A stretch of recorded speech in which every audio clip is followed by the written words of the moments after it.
The Arizona Cardinals won, even though they lost. Yeah.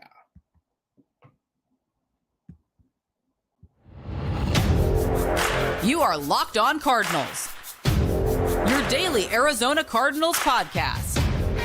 Part of the Locked On Podcast Network, your team every day.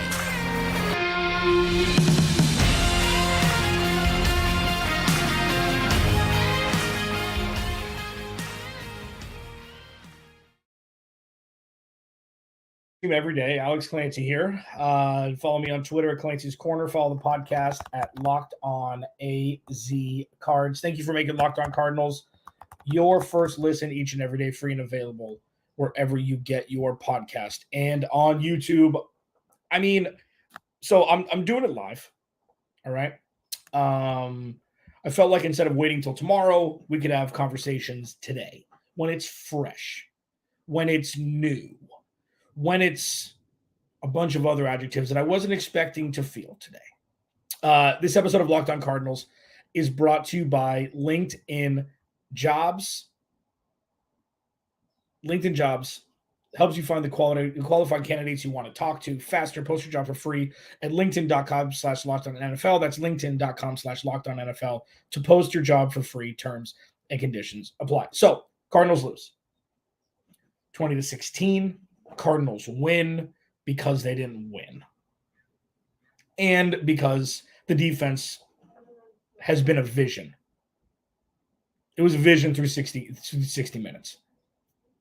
If you tell me that this looks exactly the same as what it did the last couple seasons, the last decade, I would respectfully disagree. So let's start from the beginning. Okay. I'm going to talk about a lot here today. I'm going to talk about the game itself, stats, things like that, how the Cardinals look different in the second segment. I'm going to dive more into that and then players of the game because there were a couple. And we're grading on a curve in some respects, but there were a couple, especially one who seems to be ready to take that next step that we had hoped his counterparts for a while, Isaiah Simmons, did or would have. So the Cardinals lose 20-16. I think the big sticker shock here is they had more penalty yards than passing yards. 122 passing yards, 122 penalties to, or 122 penalty yards to 114 passing yards. Not ideal, not ideal. But a lot of that was very early on. Kazir White with, a play you never want anybody to make, let alone somebody on the Arizona Cardinals, takes off Sam Howell's head, gets 15 yards. Jalen Thompson gets 15 yards. I don't think that this was a coach doesn't have control of the team situation. Personally, I just think it was Jonathan Gannon saying, go hit everybody as hard as you can. And I think this was a lot of pent-up aggression from this offseason where everybody from the national media is like, the Cardinals are the worst team in football. The defense isn't anything. And they came out and they hit people really, really hard. Okay. I was one who said this defense doesn't have the talent necessary to keep them in games yet. And it's part of the process. I don't think there's anything wrong with that. You can't overhaul a complete roster in one offseason, especially with how many impact players the Cardinals lost this offseason. So what this defense has the opportunity to do is make stars. What this defense has the opportunity to do is give young players valuable snaps in a completely stress-free environment. There are a couple perks to being not the best roster in football. One, nobody's expecting you to win.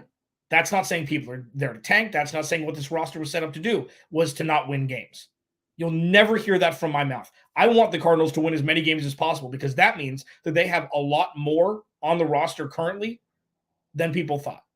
And through 1 week, regardless of who the quarterback was on the the opposition, the defense looked fired up in a way that I haven't seen in a decade. Yes, more than the Todd Bowles era. The roster was just better then. The offense was better then. There were a lot more things going for them than what we saw, in the last 4 years. Zaven Collins. Might want to listen to the last segment about him because he was a player of the game today for a couple reasons, okay? Not just the turnover, not just the recovered fumble that Victor Dimukeje forced. Just something different. Marco Wilson looked fine. Terry McLaurin's good. There were no glaring holes on the defense. All there were that I saw, at least grading on this curve, were positives. Getting after the quarterback. Turnovers. Antonio Gibson, fumble.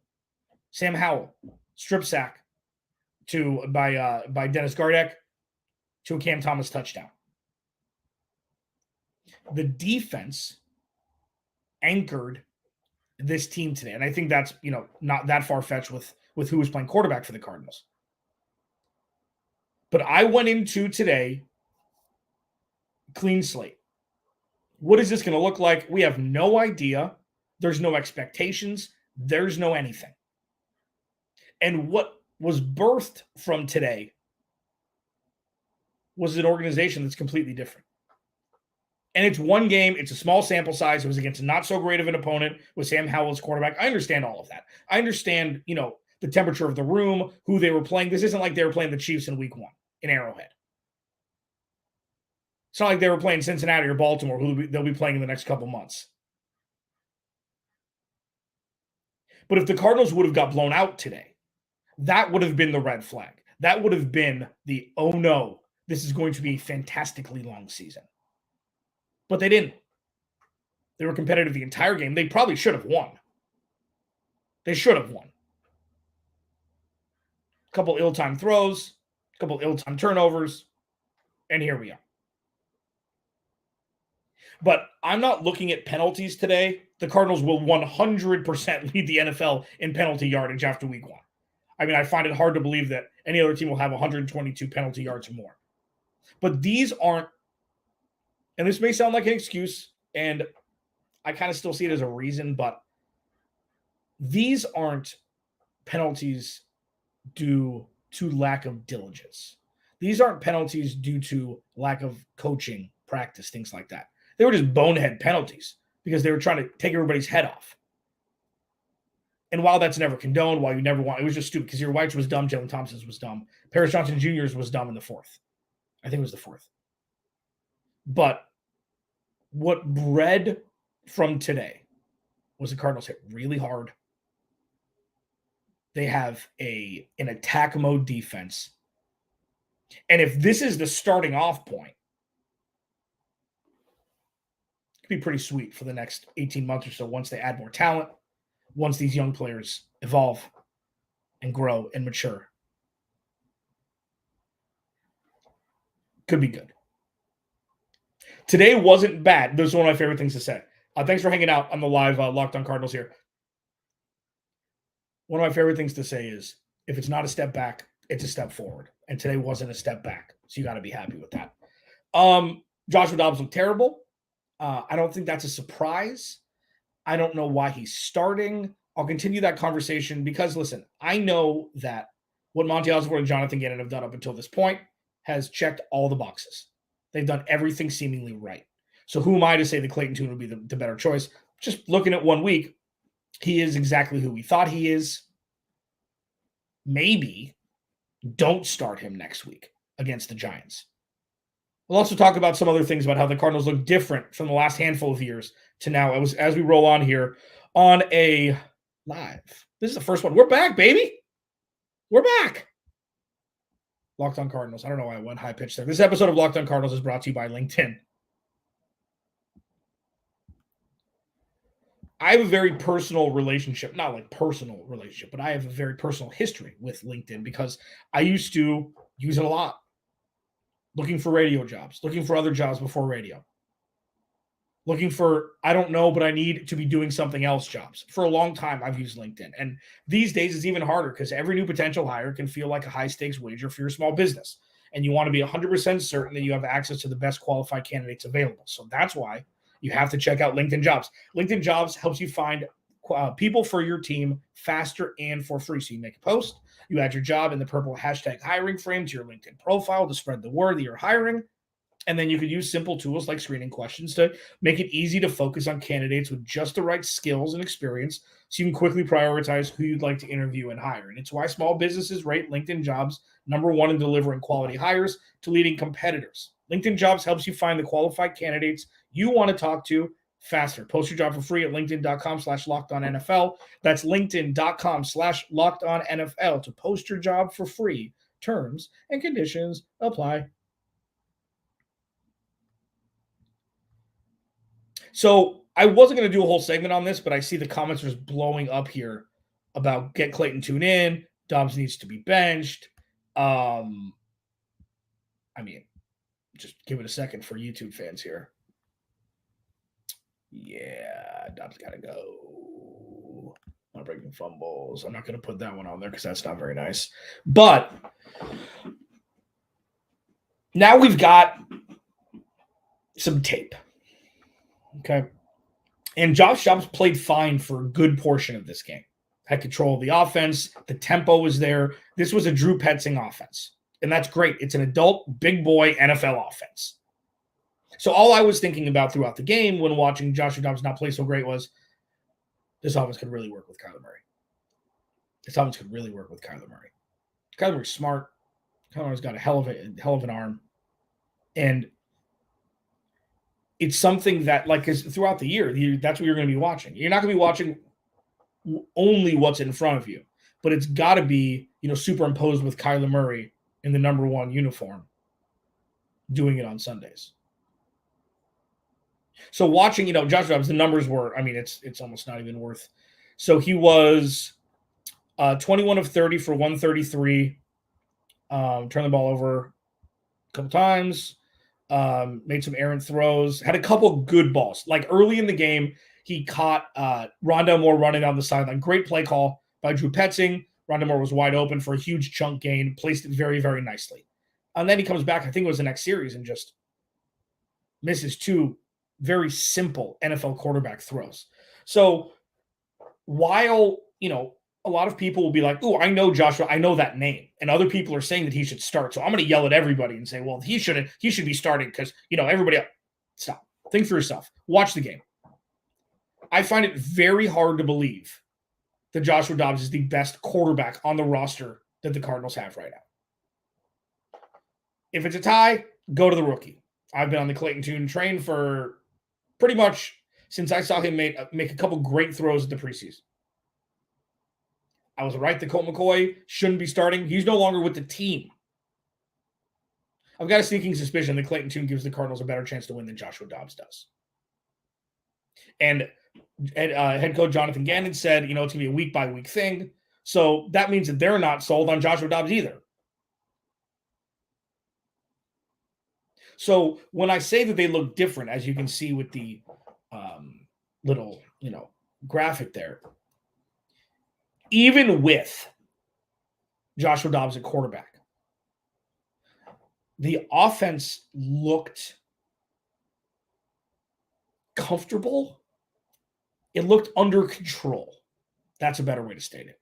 It looked under control. Sure, there were some errant plays. Like, this is to be a learning process for everybody. The offensive line played fine for about 2.5 quarters, and then that front seven just took over. Montez Sweat, Teron Payne. Even without Chase Young, they're world beaters. And if you missed Friday's podcast, go back and listen to it because I actually seem smart in hindsight. My 2 biggest keys for the team to potentially get a victory, road to victory, whatever I called it, was defense has to get over after the quarterback, which they did. They have to win the turnover battle, which I think they did, or they tied. I think they did. And the offensive line has to hold up. Paris Johnson Jr. looked fine in his first game as an NFL player. And it was up against one of the best front sevens in football. So while we're grading on a curve for many things for the Cardinals this year, what we saw today was the starting off point for where the offensive line is, for the pass rush is, and could be a lot worse. So the offense looked under control. No incredible weird timeouts during momentum-laden drives, even though there weren't many. The offensive line wasn't a sieve. Will Hernandez got beat bad a couple times. The interior of the offensive line's not good still. So that's going to be something the Cardinals are going to have to address either in free agency or the draft. But, aside from a bad couple snaps by DJ Humphries and a bad penalty, Paris Johnson Jr. looked fine. Like, check. So with Joshua Dobbs still not playing great, the offense looked composed. It looked under control. It looked like everybody was on the right page. And those are three things that, while massive peaks happened over the last 4 years with the offense, incredible drives, incredible plays, incredible things like that, composure, everybody being on the same page, and adult weren't adjectives that we always associated with the offense. So I'll take this as a tabula rasa, clean slate starting from scratch with Drew Petzing. This was a very favorable first showing, regardless of outcome. It's kind of like a preseason game where you want to see themes. You want to not see specific things. Now, turnovers are going to happen. Joshua Dobbs, again, it's no fault of his own. He's not a very good quarterback, and he's been with the team for less than a month.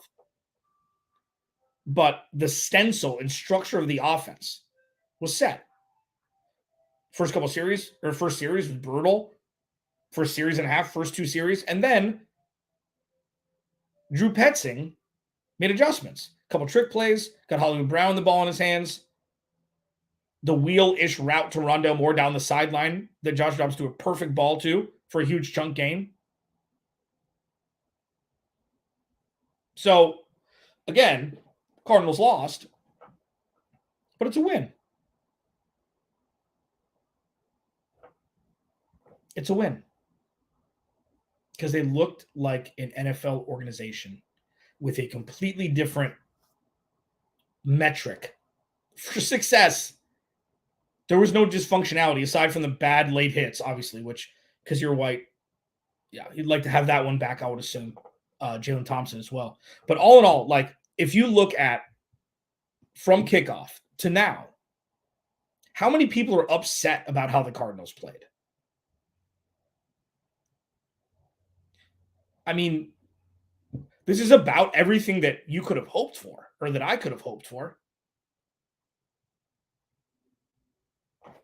And here we are. Players of the game. There are a couple. And, here's the thing. The biggest star, there were two, and I'll talk about them both. The biggest two stars of today could really be integral pillars, as I call them, of the defense for the next 5 or 7 years. I'll hit it next. This episode of Locked On Cardinals is brought to you by FanDuel.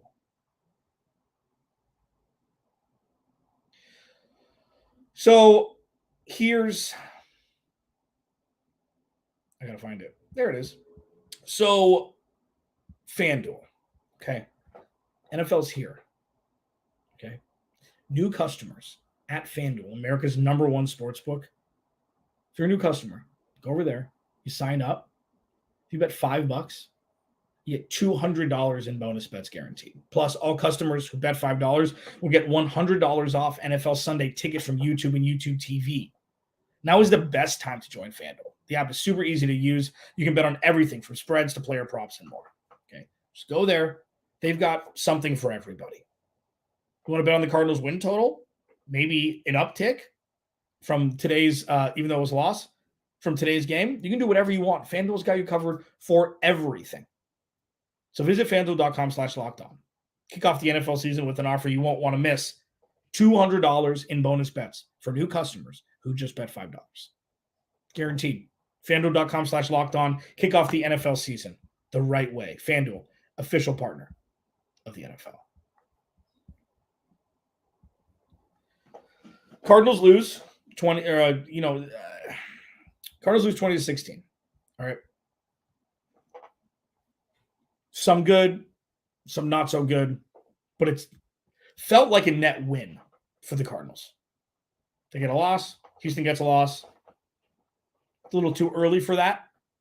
Tampa Bay gets a win. That's good. Could be a lot worse. Players of the game here. First off, Zayvon Collins. He looked more comfortable playing in his natural position. Dropped back in coverage at the right time.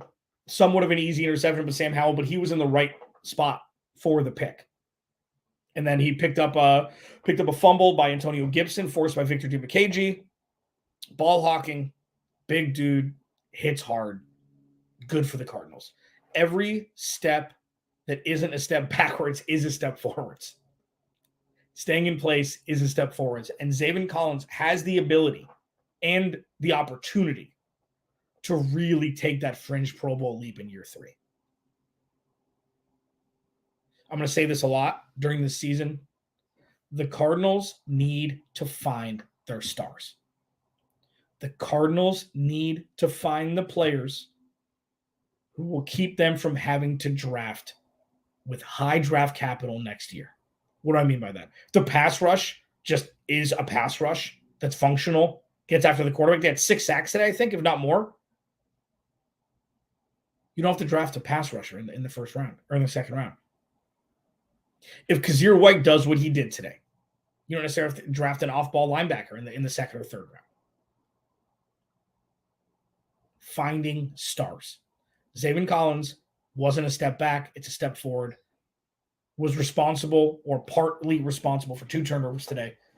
Huge, huge for Nick Morales' led defense with being so opportunistic that Zayvon Collins was in the middle of it. And then 2, after that egregious hit on Sam Howell, Kazir White looked good.